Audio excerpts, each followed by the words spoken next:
What is up, everybody? Welcome to the Halftime Snacks podcast. This show features short interviews that you can listen during the halftime of your favorite sports events. Every Tuesday, I host fun conversations with talented people in the sports industry, where we'll learn from their stories, knowledge, and experiences. So go grab your favorite snack and come snack with us. Are you ready? Let's go!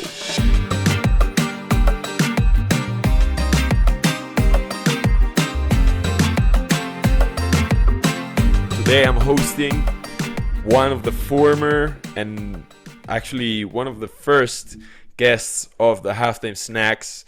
He's a good friend out from Australia, from Perth. He's actually the founder and director of Bullpen Media, which is a great place for everything related to startups, sports, technology, and everything in between. He's a great friend, and I can't wait for this new conversation here on the Halftime Snack. So allow me to introduce my good friend Clint Vojdinoski. Clint, welcome back to the Halftime Snacks, man. How are you? I'm going really well. Absolutely lovely speaking to you. Thank you for such a kind introduction as well.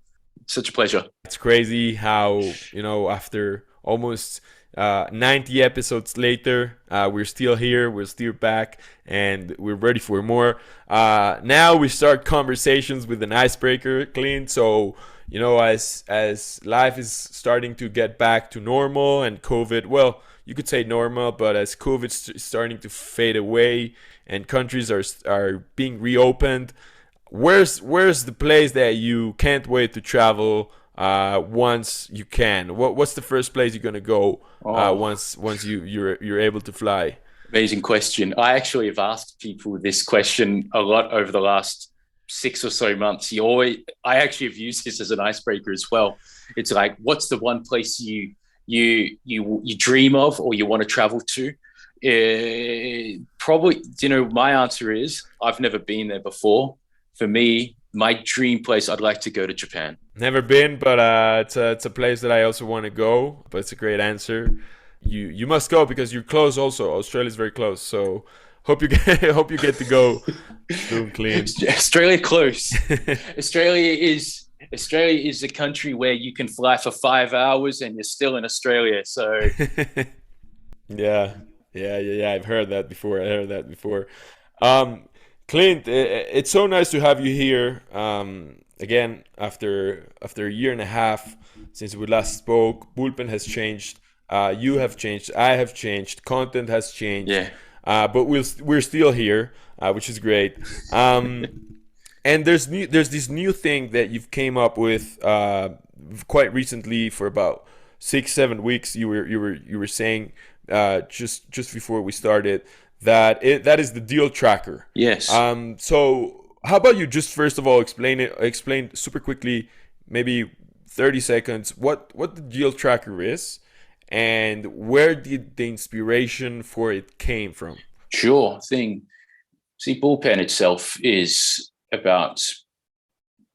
is about producing original content, editorial interviews about companies, startups, products, technologies in sports, gaming, marketing, media, assorted industries. And after doing that for a while, you begin to get interested in the funding and the deals that underpin a lot of the development of these companies.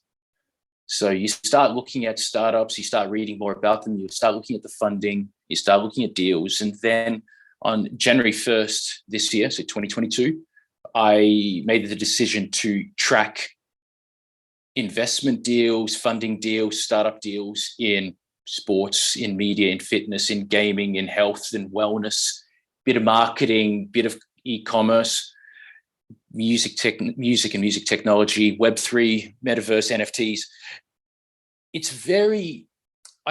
I've been doing this for roughly 7 weeks now. So from January 1st, and the idea is just to track where deals are going, who is backing companies, who is investing in them. And the reason for these types of industries is that initially starting in sport, I always had this question of why sport doesn't coalesce with many other industries. you look at music coalesces, gaming coalesces with numerous industries. They make revenue from so many industries. Sport doesn't do it as widely as other industries. So I wanted to track deals and just to see what types of products and what types of companies and in what types of industries what is occurring and what is being built. Very interesting. There's something about this that I like very much and that I can relate it very quickly to the stock market, which is where I work at. And that is how the money flows. And let me just give you a quick example of what I mean. Money flow, it basically means where the money is going with specific types of events or at specific seasons. So, for instance, when there's a little bit more volatility in the markets, when there's a little bit more risk, when people are more uncertain, money tends to flow towards the safe haven, known as the safe haven assets, right? Those are the bonds, those are the fixed income paying securities, treasury bills, etc. That money flows. It flows because it's like it think about it as two buckets of water, that it basically, one is flowing, it's the same water, right? The water is not spilling away, it's not going anywhere, but it's just money that it's going to a different direction, so it's flowing away from one bucket and into another one. And so the one thing that I like about the deal tracker that you're telling us about is that it will give you a very very specific or first row seat at looking at where the money is flowing, but in sports and in all these different industries and markets that you're mentioning. So I'm excited to hear like some of the different insights that you'll be able to hear or see from understanding where the money is flowing. Now, this is a lesson that maybe is related to the stock market and things that I'm doing, but I wonder if there are other lessons or things that you've seen so far. I mean, 7 weeks probably not a lot, but things that you've seen so far from the deal tracker or from deals or from funds or from serious types of series that you've realized through the tracker, and that you maybe want to share with us or share things that seemed interesting for you at first. That's a good question, and I can answer. There's several good answers to that. I'll look at it from an investor standpoint and just a total investment standpoint. Right now, a lot of VC money is pouring into startups. A lot of bets are being made. And when I've looked at roughly about 200 or so deals in the last 7 weeks. And the rounds, even if you're looking at a seed round, a Series A round, they're very high. And a lot of companies are placing a lot of bets. You can look at a well-known VC firm like a Tiger Global. They will participate in a lot of rounds and place a lot of bets. It seems to be a high volume, high betting kind of space now, the VC space. So that's one. And then the next thing is you don't look at an industry in isolation. So if you look at gaming, so you look at what type of gaming it is. Is it mobile gaming? Is it gaming studios? Is it gaming and commerce? So you begin to look at patterns of industry and where deals are being created.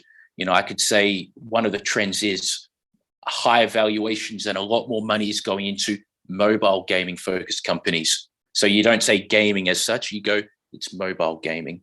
So you look at these convergences of industries as well. So you notice those kinds of patterns too.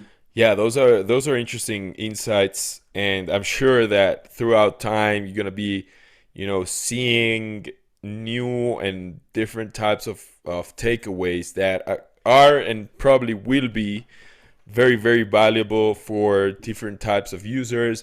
Could be like included in stacks for venture capitalists to use, or for types of investors, angel investors, or even like startups to start to sense how trends are moving. Have you thought about who is like the ideal persona, or who do you want to like provide this tool for? Is it like very general, like who's really the end user that you're trying to attract for it? It's a good question for. That's a great question. It's a good question for startups when they put together their customer and user personas. That's something that you have to keep nailing down. And then to turn that gaze onto me, I'm still learning about that. To be very truthful, I haven't quite nailed who's the user or the user personas. Yes, it could be a startup, but probably not so. It's probably not so much, as opposed to, you'd be thinking VCs may use it as they assess where their partners are investing money, perhaps. And you'd also be looking at, it could be rights holders who may look at particular types of companies that they may want to partner with. If there's a particular solution, or if they're building out a tech stack, that may be a sports rights holder. Yeah. So it's to really drill down and to really come up with those user personas. I haven't nailed who the end users are at the moment, because when you've only been tracking deals for 7 weeks, every day for 7 weeks, I haven't got a long enough timeline of where the greatest value is yet. But it's a wonderful question, and that's pretty much top of line of what I should be learning. I think it lies, if you imagine a Venn diagram of three, circles intersecting, I think it lies at the end user persona lies, and correct me if I'm wrong, this is just a guess. The end persona lies at someone who's interested in sports, of course, or the other technologies that you mentioned, the other industries that you mentioned, music, e-commerce, esports, gaming, and all those industries. Then there's the side of finance, right? Who cares about the deals? Who cares about where money is flowing? That could be investors, that could be angels, that could be funds, that could be VC, venture capitalists. And then there's also like the ones interested in like the emerging tech or the startups. Yeah. And that's the intersection that you're looking for. And for instance, me, I'm a big fan. I create content around that intersection. Even in my newsletter, I've spoken about music and sports. I've spoken about esports, about gaming, about the different sources of different types of like finances and businesses in sport. So I feel like it could be a really good tool and source of information for people who are either researching or trying to understand more on that space. And I think it's an exciting space, Clint. So I'm looking forward to it. One other area that you've been doing that we were discussing before is that something you and me have in common is that we by creating content, being in close contact with both investors and also founders and startups in sports and technology specifically, you can also add maybe music and the other industries that you're interested as well. We've been both very close by to those two stakeholders, the investors and the startups or the founders. And then I also realized that you and me we also have this thing that we both sat down with a couple of startups to give them some recommendations on how to raise capital. We also send some pitch decks quite often to investors that could be interested in investing. But how about we talk maybe on the more practical side, meaning on the things that you and me have realized around raising capital that could be useful, mainly, let's say, for startups that are out there looking to raise some cash. What would you say are, let's say, one or two things that they should avoid doing when they are raising capital? Is there one or two that come to mind? It's a good question, and I'll do my best to keep it very simple. I mean, startup building is very chaotic, of course, but the kinds of things, if you're putting together, say, a pitch deck, don't don't bullshit or overstate a lot of numbers and figures. The total addressable market is one. Don't bullshit it. Revenue. Don't overstate it as if it's going to be a hockey stick growth from year 1 to 5.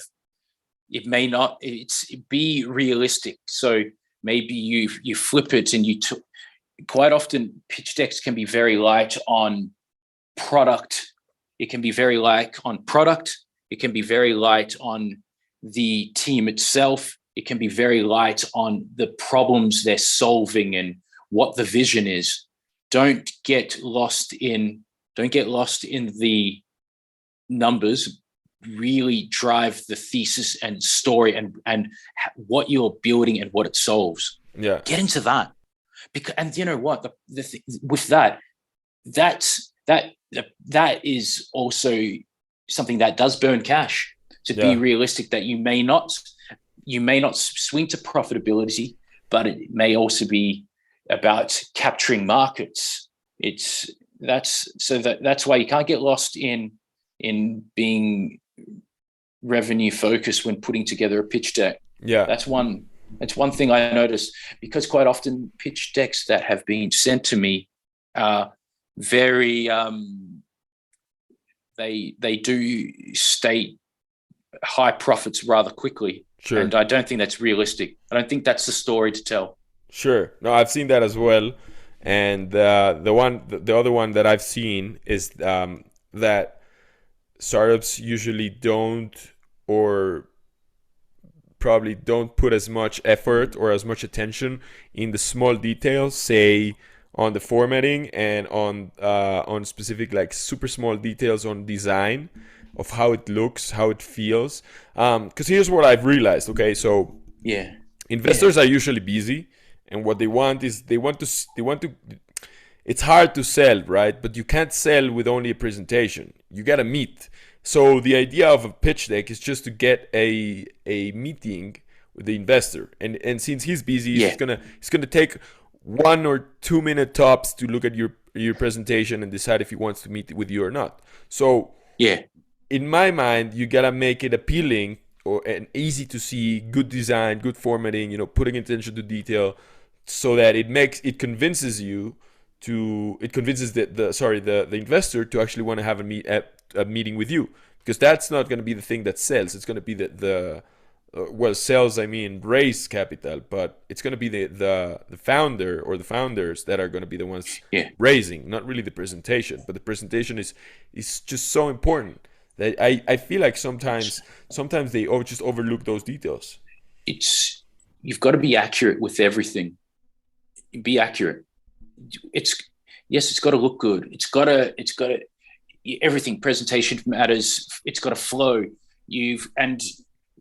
Gotta feel well, right? Like it's gonna give them a sense that it feels well. You don't want anyone that's reading it to break their concentration and go.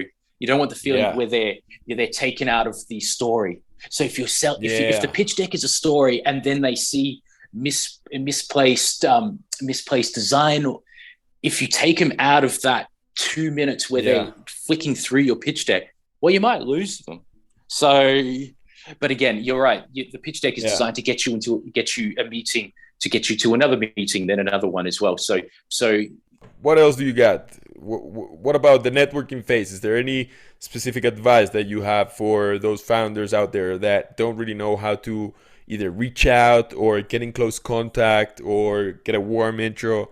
Anything, any takeaway that or advice that you would give them? That's a great question, because it's hard if you're reaching out to people cold is a hit and miss game. Sometimes you get someone will call back, sometimes they don't. So when you're reaching out to potential mentors, advisors, people that you just want to learn from, quite often you don't want to. Don't be overly needy and salesy when you want to learn or talk to someone. That's always the first thing. Yeah. So be very clear that when you talk to people and you want any mentorship or advice, is that quite often quite often the best thing is to learn from you learn from the person. Maybe you learn from the person you want to reach out to. No, I feel like it's a great point. I feel like the better way to say it is to be more purposefully oriented and not be just reaching out because of the money or because you want them to just invest. Because this is something that I've seen, is that people miss out on the point on getting to speak with an investor. An investor has so much knowledge and so much perspective that even if you can get the feedback from him, even if he says no, okay, the idea is that yeah, that's the whole point. Like, you want him to say no, because else, if he's giving you a I don't know answer, or let me get back to you, or I'm not sure about it right now. I feel like it's like selling, right? If you don't get an answer, it's because you're not putting attention on why this person is not interested in your product. So what I think is that people usually miss out is that they should be proactively looking to learn, as you mentioned, what are the things that their pitch deck misses, or what are the things that they could improve in the product, or what are the things, what maybe it's a matter of reshaping the story or the messaging, or maybe you understand that those people don't understand it as quickly as you, so you need to find better ways of explaining. So it's a matter of communications, right? So it's about detecting that, where that pain in the need to say no of an investment from an investor or a VC or an angel or whatever, where is that pain point? You know what I'm saying? I feel like that's where we're trying to get at. And to extend on that is, don't crazily send your pitch deck out to anyone, because it probably won't get read. It's research who you're going to speak to. Talk to them about the industry, talk to them about their work. You're trying to talk, if you're talking to a VC, ask them about their work. What do they look at? They have specific segments that they look at, right? They could be either looking at health and wellness, or they could be looking at sports betting, and those are two different segments that, if you don't put attention to who to reach out, you're gonna make a huge mistake, because I feel like that's a play. It's like missing out. Once you missed out on them once, like, you're never going back, I feel like. So, it's like doing your research before, and I think just going to war with your pitch deck, right? And I think quite often, I'd say a lot of VCs and investors would have their guard up, knowing that a lot of people that speak to them probably they probably expect to be sold something. So, but quite often a lot of VCs aren't the right fit, but you can still learn something from them about how they look at companies, how they look at companies, how do they do it could be, I'm trying to think now without being too technical. How they look at, say, burn rate or revenue, or how they look at, or how they assess the industry as well. I think surround yourself with people who can ask you hard questions. Yeah, I like that. That's probably, it's, mentors and advisors and people you want to learn from aren't, these are people who aren't your friends. So people aren't your friends. People who aren't. So you need people who will ask you hard questions, and he'll keep persisting with a harder question. So it makes you feel uncomfortable. But anything that allows you to keep learning and iterating is one thing for sure. Yeah, I agree. And in terms of like a checklist of pitch decks, what they must include, or things that you consider that are very important to have. What are some of the things, like, just as a list or as elements? What would you say are probably the key points? It's team. Who are the people? Who are the people driving the business? Product. The product. What is the product? What does it do? What does it solve? What market are you going for? How does it how does it make a business run? And then the narrative. So by narrative, then it'll be, how does it make businesses run efficiently? And if you're early stage, but you've got a prototype or a minimum viable product or something like that, who's used it? What have they said? Case studies, actual practical wins and losses, and it'll be, when people have you talk about how the product or technology has been used. This goes before revenue. Yeah. So then like the product market fit. It's like, how exactly has the product found its market? Yeah. And I feel like you mentioned that, and I think that's super important, is to, like, it really depends on what stage the startup is at, right? Not every startup, not every company is at the same stage, at the same size, or in the same process of raising capital. You know, they may have raised some funds already, or it's all dependent there. Time. Of course, it's different, but it's part of it. So you want the deck. If it's a short pitch, and there's no probably hard and fast rule for a deck. Maybe it's, it could be, say, 10 slides, 12, 14. It depends where you're at in the business. A pre-seed company, though, doesn't have product market fit yet, for the most part. They're searching for it. Talk about how you're going to obtain product market fit. So is it case studies, iterative technology? So you don't have a lot of revenue to talk about. So you talk about the problem you're solving. You can talk about, it could be a timeline of where the business is at. We've gone from here in 2019. We're here in 2021. This is where we're at. This is the roadmap. Roadmap is another important thing. What's the product roadmap? We've hit this target. We're going there. But it should all be rooted in the one thing. So, so it should all be rooted in the story, the narrative of it. What is the business and the product or the technology? What are you solving? How are you solving it? Yeah. How does it improve efficiency, make life better? Those are the kinds of things, or it could be that, or what is the thesis? What are you aiming to do? What's the dream? What do you, and why you do it? Yeah, the story is just so key. Tell the story. And me as a, like, I feel like I've realized from content creation, and I'm sure that you've realized it as well, is just the power of how great stories can communicate ideas way more efficiently. So learning how to become that communicator and putting that story in paper, in a presentation, a pitch deck, in 10 slides of why your company is, why they want to solve the problem that they want, and how they're exactly going to do it.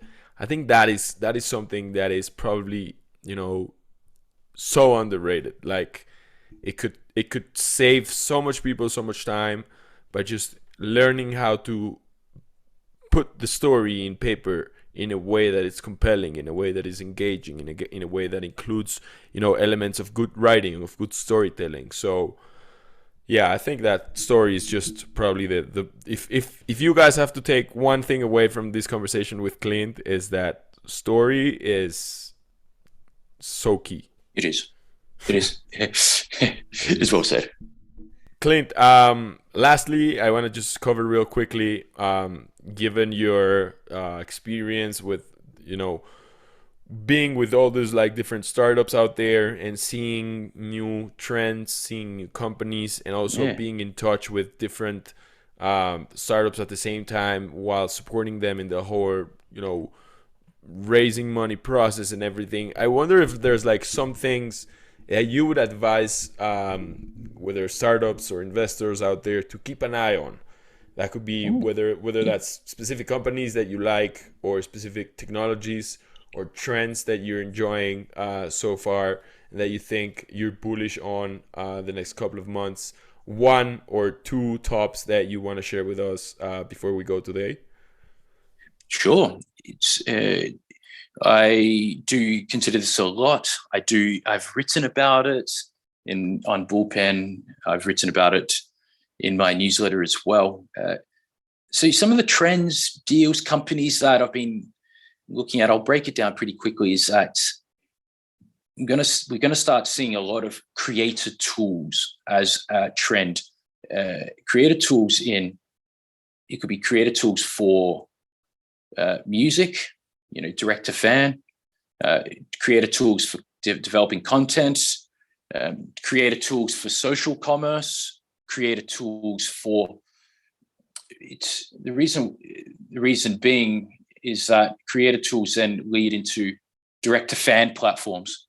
I think that's so when you put those together, that's going to be a trend going forward, because I think one of the issues that a lot of businesses face is that if they're very well wedded to social media platforms, they could actually lose a lot of their fans and community pretty quickly. So direct to fan platforms will be the go, because it's about community building. It's about data ownership. It's also about, you can create a community out of every niche you can.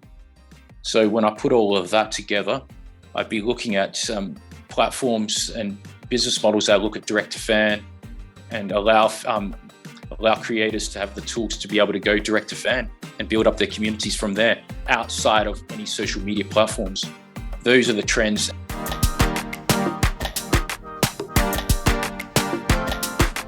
Thank you very much for tuning in. If you enjoyed this episode, hit the subscribe button and leave a review on Apple Podcasts.